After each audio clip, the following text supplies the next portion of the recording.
날마다 솟는 샘물 큐티 채널 운영자 사재훈 목사입니다. 이 말씀을 듣는 모든 분 가운데 하나님의 놀라운 은혜와 위로가 있길 기도하겠습니다. 큐티 영상 시청 후 좋아요와 구독을 꼭 부탁드립니다. 오늘 하루도 말씀과 함께 평안한 하루 되시길 기도합니다. 제5장 너희 중에 심지어 음행이 있다 함을 들으니 그런 음행은 이방인 중에서도 없는 것이라. 누가 그 아버지의 아내를 취하였다 하는도다. 그리하고도 너희가 오히려 교만하여져서 어찌하여 통한이 여기지 아니하고 그 일 행한 자를 너희 중에서 쫓아내지 아니하였느냐. 내가 실로 몸으로는 떠나 있으나 영으로는 함께 있어서 거기 있는 것 같이 이런 일 행한 자를 이미 판단하였노라. 주 예수의 이름으로 너희가 내 영과 함께 모여서 우리 주 예수의 능력으로 이런 자를 사탄에게 내주었으니 이는 육신은 멸하고 영은 주 예수의 날에 구원을 받게 하려 함이라. 너희가 자랑하는 것이 옳지 아니하도다. 적은 누룩이 온 덩어리에 퍼지는 것을 알지 못하느냐. 너희는 누룩 없는 자인데 새 덩어리가 되기 위하여 묵은 누룩을 내버리라. 우리의 유월절 양 곧 그리스도께서 희생되셨느니라. 이러므로 우리가 명절을 지키되 묵은 누룩으로도 말고 악하고 악에 찬 누룩으로도 말고 누룩이 없이 오직 순전함과 진실함의 떡으로 하자. 바울은 고린도전서 1장부터 4장까지 고린도 교회가 분열된 이유에 대해 말했고, 이제는 고린도 교인들의 도덕적 타락에 대해 말하기 시작합니다. 고린도 교회는 당시 세상의 문화가 들어와 변질되어 있었습니다. 오늘 말씀의 시작을 보면 바울은 고린도 교회 안에 음행이 있다는 소식을 들었습니다. 바울은 누가 그 아버지의 아내와 동거한다는 소문을 들었습니다. 바울은 이방인들도 이런 일을 하지 않는다고 말합니다. 당시 고린도 교회는 세상의 문화가 들어왔기 때문에 누구도 이 사람을 질책하지 않았습니다. 바울은 음행을 저지른 남자를 책망하기보다 이런 일이 일어나도 아무런 조치를 취하지 않는 고린도 교회를 책망했습니다.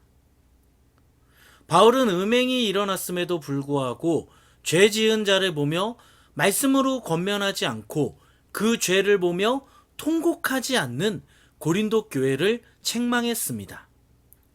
당시 고린도 교회는 영적 체험을 자랑하고 언변을 자랑하고 지혜를 자랑했지만 그들은 세상 문화와 세상 방식에 젖어 교회 안에 죄가 들어왔음에도 무감각했습니다. 이들은 죄를 묵인하고 죄를 방치하고 그대로 두었습니다. 바울은 고린도 교인들에게 함께 모여서 음행의 죄를 지은 사람을 사탄에게 내어주라고 합니다. 이게 무슨 말이냐면 사탄에게 넘겨준다는 것은 세상으로 쫓아내라는 것입니다.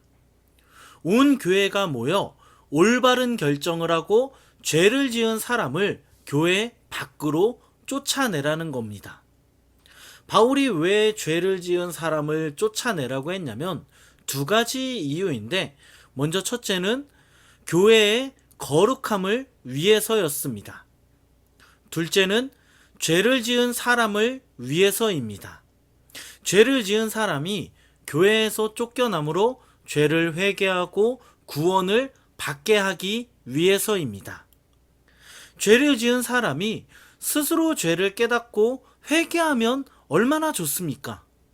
하지만 죄를 스스로 깨닫고 회개하는 사람이 그렇게 많지는 않습니다. 바울은 이런 이유로 죄를 지은 자를 교회에서 쫓아내라고 했습니다. 사랑하는 여러분, 오늘 말씀을 잘 생각해 보면 우리는 교회 안에서 계속 죄를 짓는 사람을 보고 묵인하고 있습니까? 아니면 그 사람이 죄에서 회개하고 돌아올 수 있도록 권면하고 있습니까? 아니면 방관하고 있습니까? 제가 전에 사역하던 교회에 한 교역자분께서 계속 목회자로 옳지 않은 행동을 하신 적이 있습니다. 처음에는 제가 그거를 보고 말씀을 드릴까 하다가 저도 고민만 하고 말씀을 드리지 않았습니다. 결국 그분이 나중에 가서 목회를 그만두셨습니다. 실력도 있으시고 사역도 정말 잘하시는 분인데 정말 그 모습을 보면서 안타까웠습니다. 오늘 말씀을 묵상하면서 제가 이런 생각을 했습니다. 제가 그때 그분에게 말씀으로 권면했으면 좋았을 텐데, 그분에게 말했으면 좋았을 텐데, 이런 생각을 했습니다. 죄에 대해 권면하지도 못했고 그분을 위해 기도하지도 않고 방관했던 제 자신을 생각해 보니 참 부끄럽다는 생각을 또한 하게 되었습니다.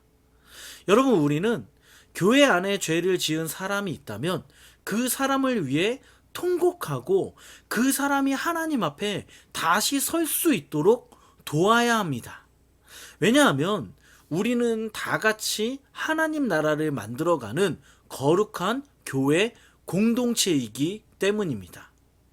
여러분, 교회 안에 죄를 지은 사람이 있다면 방관하지 말고 그가 다시 하나님 앞에 설 수 있도록 말씀으로 권면하고 그를 위해 기도하시기 바랍니다. 방관은 사람을 죽이지만 권면과 기도는 한 영혼을 살릴 수 있습니다. 이것을 기억하며 권면과 기도로 한 영혼을 살리며 거룩한 하나님의 교회를 만들어가는 저와 여러분 되기를 예수 그리스도의 이름으로 간절히 축원합니다. 이어서 말씀을 보면 바울은 교회 안에 누룩이 퍼지지 않게 하라고 합니다. 성경에서 누룩은 죄를 가리킬 때 사용하는 단어입니다. 여러분, 우리가 아는 것과 같이 누룩은 빵을 부풀릴 때 사용합니다. 누룩은 적은 양으로 빵을 크게 부풀릴 수 있습니다. 바울이 교회 안에 누룩이 퍼지지 않게 하라고 말한 이유는 교회 안에 죄가 들어오면 그 죄가 교회 공동체를 망가뜨리기 때문입니다.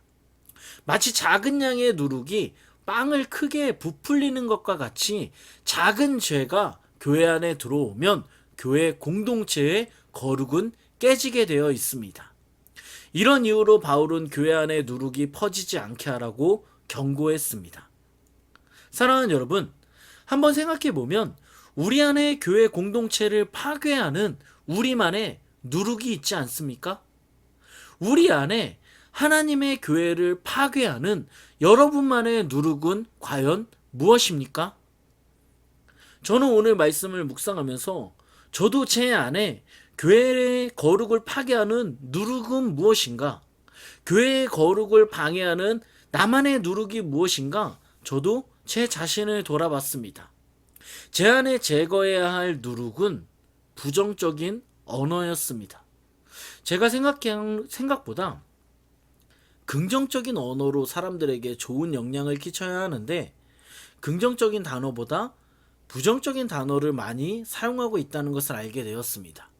이것이 누룩이 되어 다른 사람에게 퍼진다면 우리 공동체가 파괴될 수도 있다는 생각을 했습니다. 이것이 제가 가지고 있는 저만의 제거해야 할 누룩입니다. 여러분은 어떤 누룩을 가지고 있습니까? 저와 여러분의 누룩을 제거하지 않는다면 우리 교회는 우리의 누룩 때문에 거룩이 파괴될 것입니다. 우리 안의 누룩을 제거하여 하나님께서 기뻐하시는 거룩한 공동체, 하나님의 교회를 만들어가는 저와 여러분 되기를 예수 그리스도의 이름으로 축원합니다. 아멘. 기도하겠습니다. 기도하실 때 죄를 지은 사람을 보고 방관하는 것이 아니라 권면과 기도로 한 영혼을 살릴 수 있는 우리가 되게 해달라고, 또한 우리 안의 누룩을 제거하여 하나님께서 기뻐하시는 거룩한 공동체를 만들어가는 우리가 되게 해달라고, 우리 말씀을 생각하면서 간절히 같이 한번 기도하겠습니다. 기도합니다.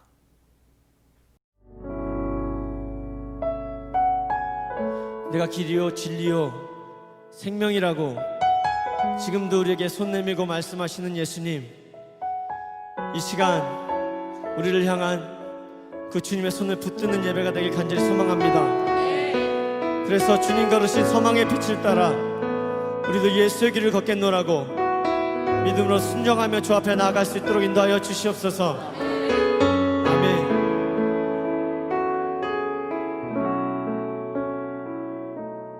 안개 속에서 주님을 보내 아무도 없을 것 같아 그곳에서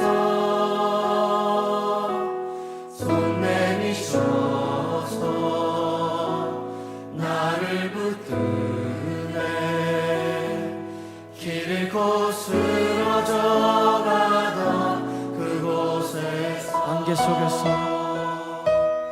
안개 속에서 주님을 보내 아무도 없을 것 같던 그곳에서 손 내미셔서 나를 붙드네 길 잃고 쓰러져 가던 그곳에서 주 말씀하시네 내 손 잡으라고 내가 곧 길이요 진리요